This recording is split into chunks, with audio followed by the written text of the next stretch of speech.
Bonjour tout le monde, je vais essayer de faire court. On me demande beaucoup ce que je pense de la loi contre le séparatisme, la dissolution de divers groupes, dont celle de génération identitaire, et je vais essayer de vous répondre. La loi sur le séparatisme, est-ce qu'elle est vraiment utile? Pour vous dire mon impression, non. Je pense que la loi française a tout ce qu'il faut pour répondre avec ce qui existe déjà sur les problèmes de communautarisme.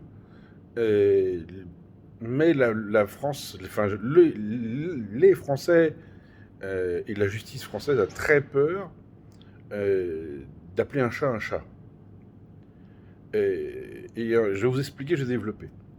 Quand il y a un problème avec une association qui défend certaines valeurs, euh, cette association se cache derrière sa religion, ce qui la rend quasiment intouchable.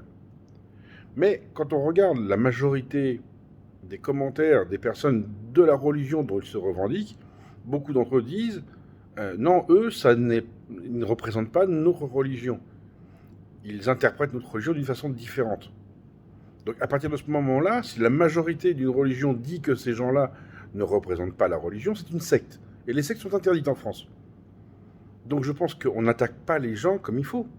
Que ce soit l'ex-UOIF qui s'appelle maintenant les musulmans de France, parce que justement, là, on ne peut pas les attaquer, ils sont inattaquables.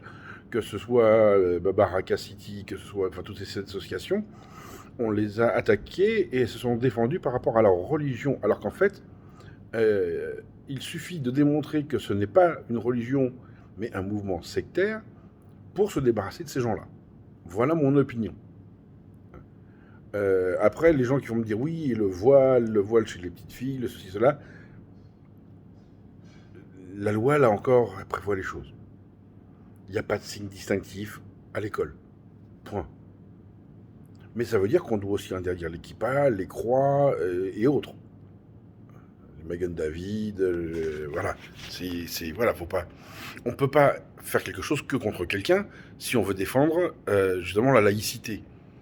La laïcité, c'est tous, c'est pas seulement une partie de la population. Voilà.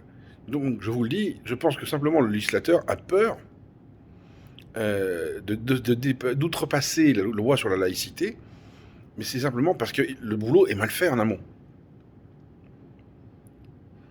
Baraka City était une association qui était exclusive, qui avait une parole exclusive, qui se servait de quelques savants, entre guillemets, pour justifier leurs actes, etc. On appelle ça une secte. Ils n'agissaient pas au nom d'une religion, mais ils agissaient au nom d'un dogme et d'une doctrine sectaire. Voilà ce que j'en pense. Et donc je pense que cette loi est une énième loi qui ne changera rien tant qu'on ne verra pas le problème tel qu'il est. Le problème, c'est pas les musulmans. Faut pas se mentir. Il y a 95% de l'intégralité des musulmans de France qui ne posent aucun problème. Et sûrement plus de 95%. Ils n'ont pas envie de manger de porc, bah qu'ils mangent pas de porc, ils veulent pas boire d'alcool, ils boivent pas d'alcool. Ils veulent prier 5 fois par jour, qu'ils prient 5 fois par jour. Où est le problème? Ces gens-là ne nous posent pas de problème. Après, ils me disent oui, mais à la cantine, il y a des menus sans porc, il y a des menus ceci, des menus cela. Est-ce que ça. Et j'accepte pas. À la rigueur, ça, je comprends ce discours. Après, je le comprends plus. Moi, j'ai travaillé dans les cantines, alors ça fait une éternité. C'était dans le 19e arrondissement, hein, donc c'est quand tu déjà une population immigrée importante. Euh, Quand il y avait des jours où il y avait du porc et il y avait le menu de substitution, il y a beaucoup d'enfants musulmans qui, quand c'était du rôti de porc, préféraient le menu de substitution. Et pour vous dire la vérité, il y a beaucoup d'enfants non musulmans ou d'autres confessions qui ne mangent pas de porc qui étaient très contents d'avoir le menu de substitution. Mais il y avait aussi beaucoup de petits enfants qui, eux, mangent du porc habituellement. Quand c'était le rôti de porc de la cantine, ils préféraient aussi le menu de substitution. Alors, on parle de qualité. Et quand c'était des saucisses, moi je me rappelle très bien, pourtant c'est vieux comme le monde, un petit musulman un jour, il y avait des saucisses et il voyait ses copains se régaler. Et donc moi j'arrive avec le menu de substitution et il me regarde et il me dit pourquoi j'ai ça, pourquoi j'ai pas ça? Bah, je dis parce que toi tu dois avoir sur ce menu de substitution parce que tu ne manges pas de porc. Et il me répond ah mais je mange pas de porc mais je mange des saucisses. Qu'est-ce qu'on peut répondre au gamin? Qu'est-ce qu'on doit faire aussi? Parce que là le problème c'est qu'est-ce qu'on doit faire? Est-ce qu'on lui fait plaisir ou est-ce qu'on ne lui fait pas plaisir? La discrimination elle est où là? Est-ce que je le discrimine en donnant quelque chose que lui veut mais que ses parents disent qu'il ne peut pas qu'il y touche? Et là, c'est hyper discriminant. Ou est-ce que je lui donne pas et c'est vachement compliqué. La discrimination, c'est un truc de fou. Ça dépend du point de vue où on est. Il y a des trucs où on se sent discriminé alors qu'on ne l'est pas. Où on est discriminant sans s'en rendre compte. Ça arrive. Et je pense que la loi sur le communautarisme, de ce côté-là, est mal faite. C'est mon opinion. Hein. Le voile dans la rue, personnellement, je m'en fous. Je vous donne mon avis, moi. Je m'en fous. Par contre, les fantômes, non. Non, les fantômes, pourquoi? Parce que elles ne représentent pas leur religion, ces personnes-là. Elles ne représentent, une fois de plus, qu'une secte de cette religion. Ce qu'on appellerait chez les catholiques un chiisme. Alors, le problème, c'est que quand on dit chiisme dans certaines religions, ça fait rapport à une partie de leur... Enfin, oh là là là, c'est un bordel monstre. Ah non, c'est un bordel monstre. Et est-ce que je pense qu'il fallait et qu'il faut supprimer génération identitaire? D'un point de vue politique, c'était indispensable de le faire, parce qu'on ne peut pas dissoudre des mouvements identitaires communautaristes sans dissoudre, politiquement, je parle de politique, hein, je parle pas de loi, sans dissoudre de mouvements nationalistes identitaires. Le nationalisme étant un communautarisme, je pense qu'on ne peut pas faire l'un sans l'autre. Ce serait illogique politiquement et ce serait donner des armes pour se faire taper dessus plus tard. Ce qui n'est pas top. Non, c'est pas le but du jeu, on est bien d'accord. Donc, il est logique que Génération Identitaire ait été, soit en cours de dissolution, parce que ça peut pas passer. Voilà. Après, qu'on les aime ou qu'on les aime pas, c'est pas le problème. Là, je parle vraiment d'un point de vue général. Est-ce que Génération Identitaire représente un problème, enfin un danger pour la France? Sincèrement, ceux qui disent ça, c'est des abrutis. Voilà. Est-ce que Génération Identitaire est proche du Front National et d'autres trucs comme ça? Très probablement, mais comme certains autres groupes sont très proches de la LCR, de Mélenchon et compagnie. Donc voilà. Donc voilà ce que j'en pense. On a mieux à faire que... Voilà, c'est... Après, est-ce qu'on peut expliquer philosophiquement le fait de supprimer les générations identitaires? C'est beaucoup plus compliqué. Là, je pense pas. On peut pas reprocher à des gens de vouloir protéger leurs frontières. Le coup de l'uniforme, alors moi je l'ai vu, ce qu'ils appellent leur uniforme, une parka bleue. Je connais plein de gens qui ont des parkas bleus qui sont pas de chez Génération Identitaire. Alors c'est vrai que c'est écrit dessus, j'avoue. Bon, ok. Il y a aussi plein de gens qui ont des maillots du PSG. Est-ce qu'on va dire que les gens qui supportent le PSG ou l'OM ou n'importe qui, quand ils portent le maillot, ils portent un uniforme? Est-ce que dans ce cas-là, et on revient au séparatisme. Dans ce cas-là, porter un maillot de foot, est-ce que c'est un signe communautariste, séparatiste? Vous voyez le serpent qui se mord la queue? À vouloir trop généraliser et pas à vouloir appeler un chat, eh ben on fait tout et n'importe quoi. Ouais. C'est aussi simple que ça.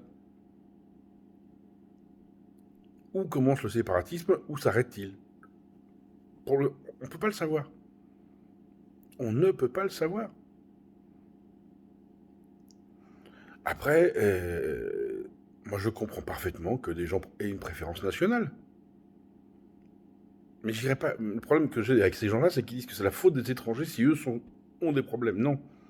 C'est pas parce qu'on va donner 1000 euros à un étranger que c'est la faute de l'étranger. Le problème, c'est qu'on va pas donner ces 1000 euros à tous les Français. Et là, il y a problème. Mais le problème, il vient pas de l'étranger lui-même, puisqu'on lui donne. Moi, si on me donne 1000 euros et qu'on le donne pas à mon voisin, je serais content. Hein. Est-ce que je vais les refuser pour autant? Non. Voilà. Est-ce que je serais pas content? Par contre, si j'étais le voisin, si on donne 1000 euros à mon voisin et pas à moi, est-ce que je serais pas content? Bah, je dis ouais, c'est dégueulasse, on lui donne pourquoi? C'est pas normal. Et ben c'est pareil. Le problème, c'est pas les droits qu'ont les gens qui viennent en France. Le problème, c'est que les Français résidant en France déjà n'ont pas nécessairement les mêmes droits. Et là, il y a problème. Mais ça, c'est politique. Par contre, c'est pas la faute du mec qui vient en France. Hein.